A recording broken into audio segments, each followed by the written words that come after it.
कैसे हैं आप सब लोग। लेवल अप के एपिसोड 68 के साथ हाजिर हूँ। एपिसोड की शुरुआत में जिन्हों का सीन दिखाया जाता है। जिन्हों अपनी गाड़ी में बैठकर वापस अपने गिल की तरफ आ रहा होता है। जिन्हों कहता है मैं तो काफी ज्यादा हैरान हूँ, मुझे लगा था शायद 100 पर मेरा लेवल खत्म हो जाएगा, लेकिन अब मुझे लगता है कि मेरा और भी ज्यादा लेवल अप हो सकता है अब क्योंकि मैं लेवल 101 पर पहुँच गया हूँ। जिन्हों कहता है लेवल 100 पर मुझे कार्टिनॉन टेम्पल की मिली थी। लेवल 101 पर मेरे सारे शैडो एक्सचेंज के स्किल्स अपग्रेड हो गए। पता नहीं लेवल 102 पर क्या होगा, शायद मुझे कोई नई पावर मिलेगी। जिन्हों कहता है पता नहीं जिन्हों क्या काम कर रहा होगा। वाइस मास्टर को इतना ज्यादा भी काम नहीं करना चाहिए, उसे अपने लिए एक एम्प्लॉय को हायर कर लेना चाहिए। जैसे ही जिन्हों गाड़ी से उतरता है उसकी नजर दूसरी तरफ पड़ती है। सामने एक लड़की खड़ी होती है जो कि चाइन होती है। वो उसे देखते ही दूसरी तरफ घूम जाती है। जिन्हों अपने शैडो स्किल्स को इस्तेमाल करते हुए जल्दी से उसके पास चला जाता है और उसे कहता है तुम मुझे देखकर भाग क्यों रही थी? अगर तुमने मुझे देखकर भागना ही था तो तुम्हें यहाँ पर आने की क्या जरूरत थी? चाइन बहुत ज्यादा घबरा जाती है और साथ इशारा करते हुए उसे कहती है तुम्हारी पार्किंग में मेरी गाड़ी खड़ी है, मैं वो लेने के लिए आई हूँ। जिन्हों कहता है अच्छा तो तुम अपनी कार लेने के लिए आई हो। लास्ट टाइम मैं अपनी शैडो एक्सचेंज को इस्तेमाल करके तुम्हें जिम ले गया था, इसलिए तुम्हारी कार यहीं पर खड़ी है। चाइन जिन्हों से कहती है क्या तुम्हारे पास मेरे लिए थोड़ा सा टाइम है? जिन्हों थोड़ा सा हैरान हो जाता है जबकि चाइन अपने आप में सोच रही होती है आए तुमने उस लड़की के साथ अपनी पिक्चर ली की, तुम्हारा उस लड़की के साथ ताल्लुक क्या है? कहीं तुम दोनों डेट तो नहीं कर रहे हैं? लेकिन वो जिन्हों से डायरेक्टली कुछ भी नहीं कहती। वो जिन्हों से कहती है असल में मुझे तुमसे कुछ बात करनी है। मिन ब्यांगू ने मुझे एक मैसेज दिया था तुम्हारे लिए। ये बात सुनते ही जिन्हों बहुत ज्यादा हैरान हो जाता है। जिन्हों से कहता है यहाँ पर बहुत सारे लोग हैं, चलो किसी प्राइवेट जगह पर चलते हैं जहाँ पर जाकर बात कर सके। फिर वो उसे ऊपर अपने ऑफिस में ले जाता है। चाइन जिन्हों से कहती है लेकिन ऑफिस में तो कोई भी नहीं है। जिन्हों से कहता है वाइस मास्टर ने कहा था कि वो डंजन के बाहर रहेगा, वो सारे माना क्रिस्टल्स को हैंडल कर रहा है। ये सुनकर चाइन बहुत ज्यादा घबरा जाती है और कहती है इसका मतलब इस वक्त ऑफिस में हम दोनों अकेले हैं।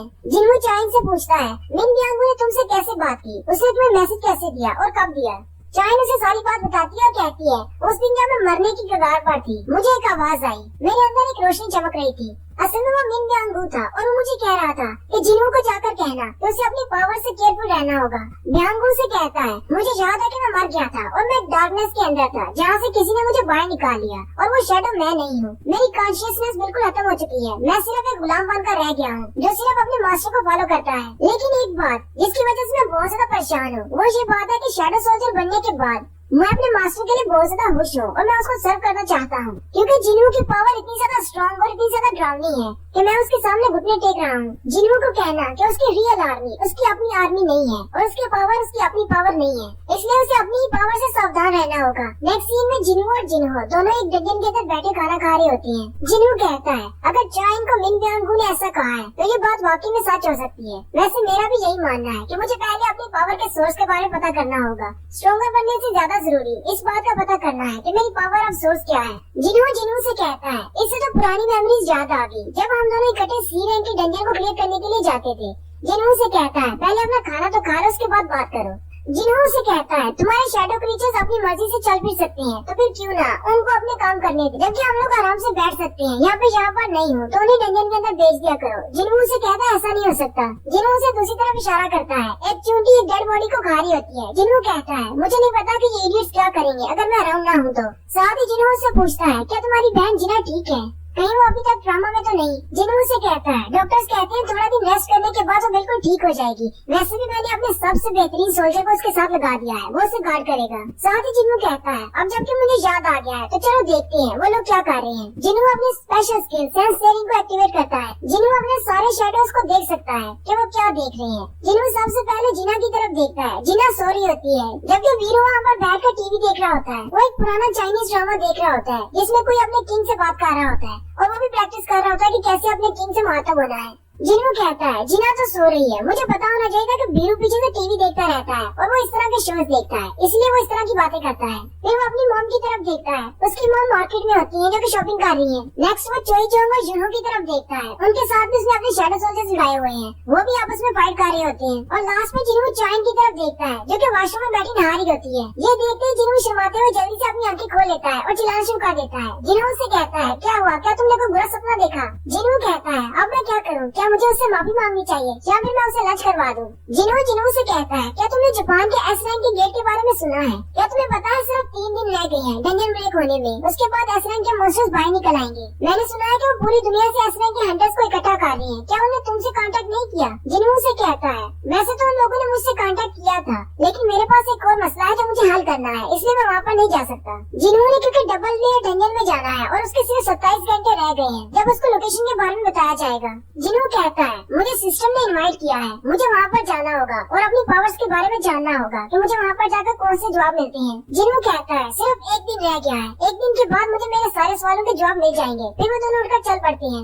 नेक्स्ट सीन रशिया का होता है। ग्रासवर्ड वाले यूरी ऑर्लव से मिलने के लिए जाते हैं। यूरी ऑर्लव उनसे कहता है, तुम लोग मेरे बारे में जानते हो, मैं एक नेशनल लेवल का हंटर हूँ और मुझे बैरियर एक्सपर्ट भी कहते हैं। साथ ही वो बहुत ज्यादा ड्रिंक कर रहा होता है और कहता है, मैंने तुम लोगों की रिपोर्ट्स पढ़ी, तुम लोगों ने उस इलाके से सारे सिटीजन को निकाल लिया है, ये काम तो तुम लोगों ने बहुत ही अच्छा किया। वैसे मैंने एक और बात सुनी है कि जापान के पास सिर्फ 6 एस रैंक के हंटर्स हैं जो कि इस डंजन के लिए बेच सकते हैं। सुकीमोटो उसे कहते हैं, हाँ ये बात बिल्कुल ठीक है, वहाँ पर और भी बहुत सारे ए रैंक के गेट्स ओपन हो रहे हैं जिसके लिए हमें एस रैंक के हंटर्स की जरूरत है। हर गिल्ड में एक एस रैंक का हंटर पीछे रहेगा, हमारे गिल्ड से भी एक एस रैंक का हंटर पीछे रहेगा और हम तीनों तुम्हारी मदद के लिए साथ जाएंगे।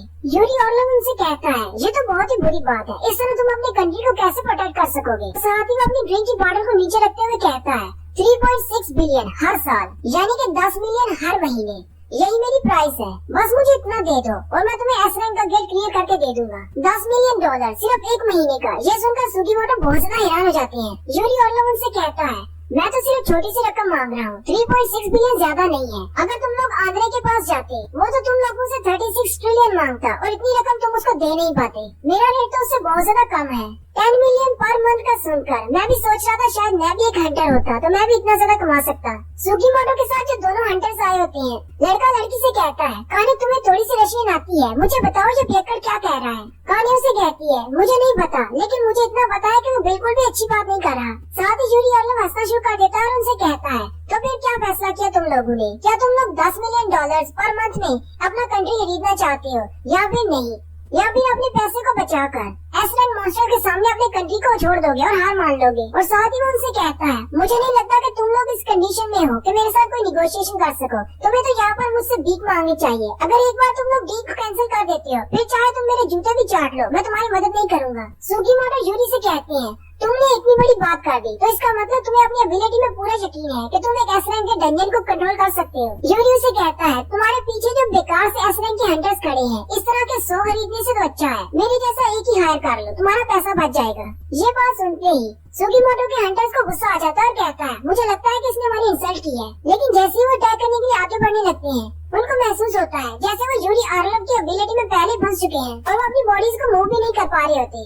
यूरी ऑर्लव उनसे कहता है, अब तुम्हें पता चला मैं कितना ज्यादा पावरफुल हूँ। मेरी इजाजत के बगैर तुम्हारे एस रैंक के हंटर्स हरकत भी नहीं कर सकते। वो दोनों हंटर्स बहुत ज्यादा हैरान होते हैं और कहते हैं, इसने हमें अपनी जाल में कैसे फंसा लिया, जबकि हम दोनों ही एस रैंक के हंटर्स हैं। हम तो अपनी बॉडी को बिल्कुल भी मूव नहीं कर पा रहे हैं। यूरी ऑर्लव सुकीमोटो से कहता है, अब हमारी डील थोड़ी सी बदल चुकी है, तुम मुझे $10 मिलियन 1 महीने के दोगे, मैं तुम्हारे एस रैंक के गेट को क्लियर करूंगा और साथ में तुम्हारे इन दोनों साथियों को फ्री में बख्श दूंगा। सुकीमोटो से कहते हैं, मैंने तुम्हारी एबिलिटीज को देख लिया है, लेकिन पता नहीं हमारी गवर्नमेंट इस सब के लिए मानेगी या नहीं, मैं वापस जाकर उनसे बात करूंगा। साथ ही सुकीमोटो उठ खड़े होते हैं और कहते हैं, चलो ठीक है, हम वापस जापान जाकर तुमसे कांटेक्ट करते हैं।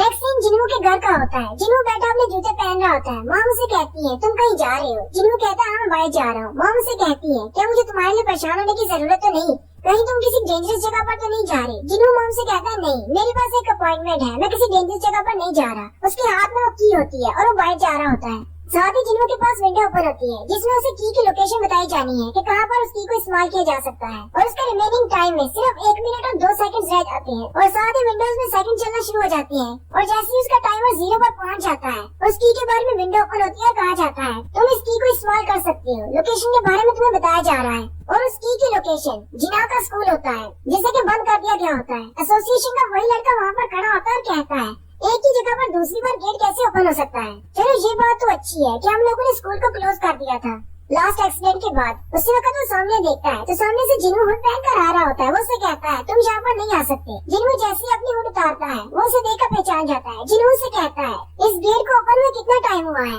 वो लड़का उसे कहता है 3 दिन हो गए। जिन्हू कहता है 3 दिन ये कैसे हो सकता है? मुझे अभी भी इसकी लोकेशन के बारे में बताया गया है। क्या सिस्टम ने जानबूझकर ऐसा किया? जैसे ही उसने मुझे की के साथ टाइमर बताया था, इसका मतलब डेंजर उसी वक्त अपीयर हो गई थी और मुझे सिर्फ 3 दिन के बाद बताया जा रहा है। जिन्हों कहता है ये गेट तो सिर्फ एक सी रैंक का गेट है। फिर वो उस लड़के से पूछता है क्या इस गेट के अंदर कुछ हंटर्स गए हैं? वो लड़का उसे कहता है हाँ, हंटर्स की एक टीम अंदर है। तकरीबन 2 घंटे हो गए उन्हें अंदर गए हुए। जिन्हों उस लड़के से कहता है उस सारी टीम को जल्दी से बाहर बुला लो। वो लड़का कहता है लेकिन ये तो एक सी रैंक का गेट है, इतना ज्यादा डेंजरस नहीं है। जिन्हों से कहता है अगर तुम उस सारी टीम को बाहर नहीं बुलाओगे तो वो सारे के सारे मारे जाएंगे। वो लड़का हैरान हो जाता है, कहता है इस बात का क्या मतलब है कि वो सारे मारे जाएंगे? साथ ही जिन्हों एंटर हो जाता है और उनसे कहता है मेरे पास सब कुछ बताने का टाइम नहीं, अगर वो जिंदा हुए तो मैं सबको वापस ले आऊंगा। और यहीं पर हमारी एपिसोड 68 का एंड होता है। एक्सप्लेनेशन अच्छी लगी हो तो कमेंट करके जरूर बताएं। चैनल को सब्सक्राइब कर दें, वीडियो को लाइक और शेयर कर दें। शुक्रिया।